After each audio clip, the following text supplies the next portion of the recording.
बहुत अरसा हुआ एक दिन, बताया था मुझे उसने।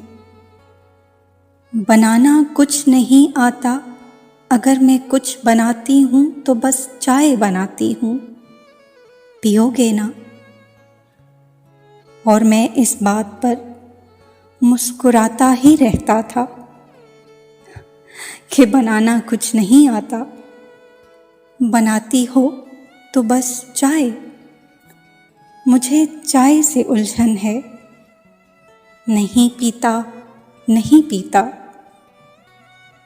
और अब इस बात को गुजरे ज़माने हो गए कितने, नहीं मालूम मुझे कि वो कैसी है, कहाँ पर है।